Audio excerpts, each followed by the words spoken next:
नमस्कार, मैं हूं आपके साथ पूर्णिमा मिश्रा। हमारे खास प्रोग्राम क्या कहते हैं नरेंद्र मोदी में आज आपको सुनवाएंगे पीएम मोदी का वो ऐतिहासिक भाषण जो उन्होंने 20 जनवरी 2012 को गुजरात के गोधरा में दिया। अपने भाषण में मोदी ने कहा कि आज कश्मीर से लेकर कन्याकुमारी तक पूरे हिंदुस्तान में एक स्वर में गुजरात की चर्चा हो रही है और वो स्वर, वो भाव, वो विश्वास है विकास का, और यही विकास का मॉडल है। एक बात निश्चित है भाइयों बहनों कि आज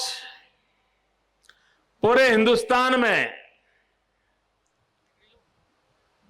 गुजरात की पहचान बहुत साफ साफ देश और दुनिया को नजर आ रही है।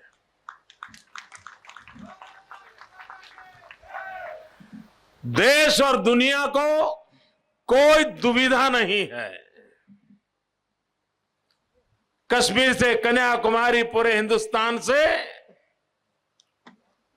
एक ही स्वर में गुजरात के विषय में बोला जाता है और वो स्वर है, वो भाव है, वो विश्वास है विकास का। चारों तरफ गुजरात के विकास के मुद्दे पर कोई डिस्प्यूट नहीं कर रहा है।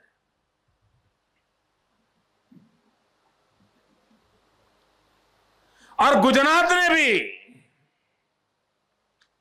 विकास के मुद्दे पर जितनी बातें धरती पर खरी उतरी हैं, उतनी ही बातों का दावा किया है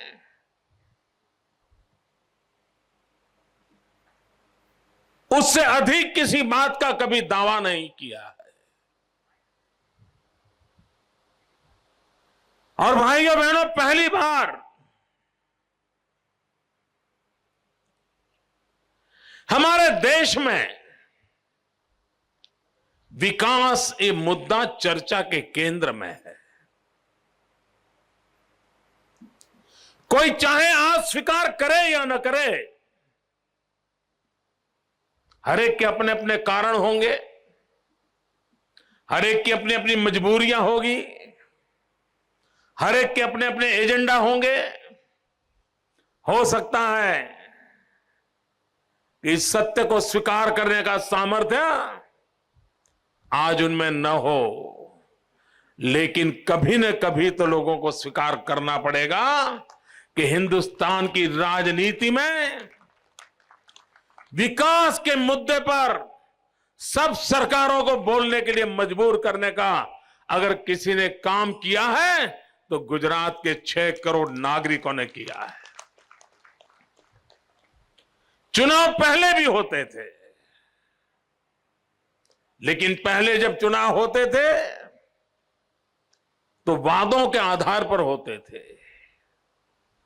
जो सत्ता में होते थे वो भी नए वादे देते थे, जो सत्ता में आना चाहते थे वो भी नए ख्वाब दिखाते थे, नए वादों की घोषणा करते थे। क्या हुआ, क्या किया, लोगों का भला कितना हुआ, इस मुद्दे पर इस देश में कोई चर्चा नहीं होती थी। हम ये करेंगे, हम वो करेंगे, ये बातें होती थी। गुजरात की सरकार ने पूरे देश में एक माहौल बनाया है कि अब जनता को हिसाब देना पड़ेगा और जनता उन्हीं लोगों को पसंद करेगी जो जनहित में काम करते हैं, जनता के सपनों को पूरा करने का प्रामाणिक प्रयास करते हैं। यह स्थिति हमने पैदा की है और हमें इस बात का गर्व है कि हिंदुस्तान में विकास को हमने एजेंडा बनाया है। सब लोगों को उसके पीछे चलना पड़ रहा है। बाकी लोगों के तौर तरीके क्या है? टुकड़े फेंको। अगर किसी इलाके में चुनाव जीतने के लिए 1000 में से 250 वोट की जरूरत है तो सिर्फ 250 को ही ध्यान में रखो, 2-4 टुकड़े फेंक दो, उनकी एक वोट बैंक बना लो और अपनी इच्छाएं पूरी कर लो, यही खेल चलता रहा। बाकी 750 लोगों का क्या होगा इसकी उनको कभी परवाह नहीं रही। सारा खेल वोट बैंक की राजनीति के इर्द गिर्द चला। विकास के काम भी उन अपने मतदाता वोट बैंक है उसको स्ट्रेंथन करने के लिए ही किए गए। रास्ता बनेगा तो वहीं बनेगा जिस गांव में से वोट की संभावना है, वरना वो गांव 40-40 साल तक वोट के बिना, रास्ते के बिना रह जाएगा। यही खेल चलता रहा। हर चीज को चुनाव के साथ जोड़ दिया गया, वोट बैंक के साथ जोड़ दिया गया, और नतीजा यह हुआ कि वोट बैंक तो संभली लेकिन देश नहीं संभला। कुछ मुट्ठी भर लोगों का भला तो हुआ लेकिन आम आदमी की भलाई नहीं हुई। यह दुर्भाग्य देश ने देखा है। गुजरात ने जो देश को दिया यही दिया है कि हमने ये टुकड़े फेंकने वाली परंपराओं को समाप्त कर दिया। लोगों को लालायित करके, भ्रमित करके अपना उल्लू सीधा करने वाला कारोबार गुजरात में खत्म हो गया। धरातल पर विकास, इसको हमने प्राथमिकता दी। पहले तो विकास की कल्पना क्या थी? मेरे पत्रकार बंधु यहां इतने सालों से पुराने जो पत्रकार हैं उनको मालूम होगा। पहले विकास की कल्पना क्या थी? मुझे स्मरण है, मैं नया नया राजनीतिक जीवन में आया था और उन दिनों में गुजरात में अकाल की स्थिति रहा करती थी। तो कहीं पर भी दौरा करते थे तो लोग हमें आकर के मेमोरेंडम देते थे, मांग पत्र देते थे। और क्या मांगते थे? वो कहते थे कि देखिए अकाल की संभावना लगती है तो हमारे इलाके में भी रिलीफ वर्क शुरू हो जाए, राहत के काम शुरू हो जाए, कुछ खुदाई उदाई का काम मिल जाए ताकि हमको रोजी रोटी मिल जाए। यही मांग करते थे। कोई गांव थोड़ा जागरूक होता था तो क्या मांगता था कि ये जो रिलीफ वर्क चलने वाले, जहां खुदाई होने वाली है, तो कम से कम वो मिट्टी हमारे गांव से जाने वाली जो पगडंडी है, अगर वहां पर वो मिट्टी बिछा दी जाए तो कभी हम लोगों को आगे चल करके बस को आने जाने की सुविधा बन जाए, तो ऐसा एक कच्ची मिट्टी का रोड बना दीजिए। ये मांग हुआ करती थी। लोगों को पता तक नहीं था कि विकास क्या होता है, और सरकारें भी मिट्टी डाल करके कच्ची सड़क बना देना उसी को विकास मानती थी। अकाल के समय रिलीफ काम करना, उसी से रास्ते बना देना, इसी को बहुत बड़ी सिद्धि मानी जाती थी। आज भाइयों बहनों 15 साल के भीतर भीतर क्या बदलाव आया है, कैसी स्थिति बनी है। आज मुझे आदिवासी इलाके के लोग मिलने आते हैं तो क्या कहते हैं? मोदी जी कुछ रोड का काम हो जाए ऐसी हमारी इच्छा है। तो मैं उनको कहता था यार मैं इतना दौरा करने वाला इंसान हूं, मुझे मालूम है तुम्हारे यहां तो पक्का रोड है। तो वो कहता है साहब पक्का रोड तो है लेकिन सिंगल पट्टी है, हमें जरा डबल पट्टी वाला रोड चाहिए, ये मांग करता है। कहीं जाते तो कहता है मोदी जी रोड तो अच्छा है, डबल पट्टी है, लेकिन अब जरा वक्त बदला है, हमें पेवर रोड चाहिए, पेवर रोड चाहिए। मेरे गुजरात का आदिवासी गुजरात सरकार से पेवर रोड की मांग कर रहा है। यह विकास का मॉडल है। विकास कैसे होता है, कैसी स्थितियों को बदलता है, इसका यह उदाहरण है।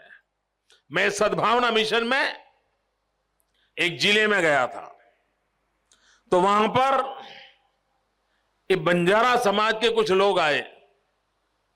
उन्होंने मुझे एक खिलौना भेंट किया और खिलौने में वो ले आए थे प्लास्टिक का जेसीबी।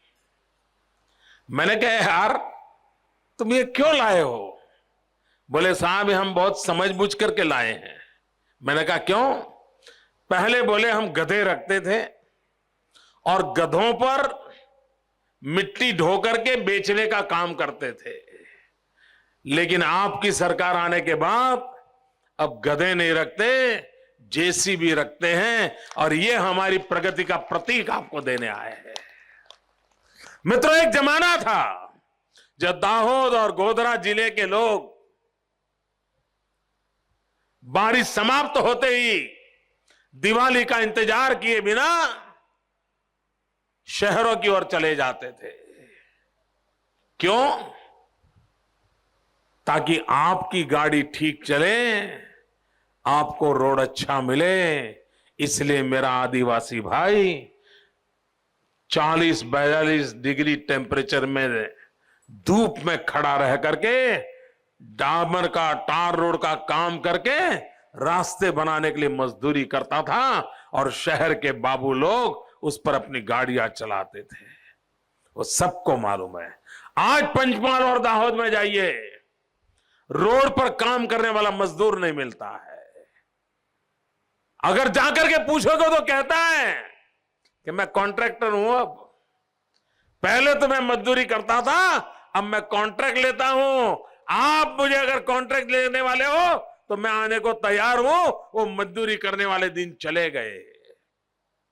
विकास का मॉडल क्या होता है ये हमने सिद्ध करके दिया है। एक जमाना था जब कोई पानी मांगता था, भाइयों बहनों, गुजरात में पानी मांगो यानी क्या, टैंकर भेजने की व्यवस्था होती थी। पानी की आम आदमी मांग करे, हर साल मांग करे। जनवरी फरवरी आया नहीं कि पानी की किल्लत शुरू नहीं हुई, और तुरंत सारे सरकारी बाबू और पॉलिटिकल लीडर तय कर ले कि टैंकर देने का काम शुरू करो। भाई भतीजे टैंकर खरीद ले, बैंकों से लोन लेकर के, सरकार से उनको काम मिल जाए। आधा पानी आए, आधे टैंकर आए, पूरे पानी का बिल, पूरी सब टैंकर का बिल, यही कारोबार चलता था। जब मैं गुजरात की धरती पर ये दायित्व आप लोगों ने मुझे दिया, तब गुजरात में 4000 से अधिक गांव ऐसे थे कि जहां टैंकर से पानी दिया जाता था। करीब करीब 30% गांव ऐसे थे इस राज्य के जहां टैंकर से पानी दिया जाता था, और टैंकर से पानी देना यानी एक बहुत बड़े भ्रष्टाचार का खेल चलता था। और वो इसी में आनंद मानते थे कि हफ्ते में 2 दिन टैंकर आ गया। लोगों को कहते देखिए सरकार कितना काम करती है। उनका विकास का मॉडल ये था। कोई ज्यादा जागरूक गांव है, पानी की मांग करता था, तो क्या करते थे? हैंडपंप। उनकी सोच लंबे से लंबी कितनी थी? हैंडपंप। पानी देना इन्हें क्या करना? हैंडपंप लगाना। उनको हैंडपंप से आगे पानी की कोई व्यवस्था हो सकती है, ये विकास का कोई नक्शा उनके दिमाग में नहीं था।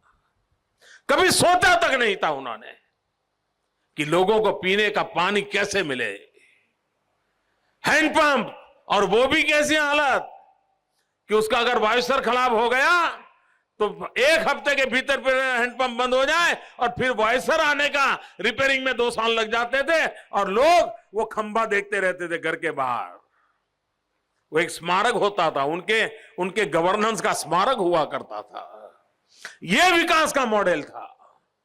भाइयों बहनों, आज पाइपलाइन से पानी पहुंचाने का हमने प्रबंध किया। गुजरात के सभी गांवों में पानी पहुंचाया, और पाइपलाइन कितनी बड़ी डाली है मालूम है? आप मारुति कार लेकर के उस पाइपलाइन के अंदर गाड़ी चला सकते हो। इतनी साइज की पाइपलाइन डाल करके आज गुजरात के गांवों में पानी पहुंचाया।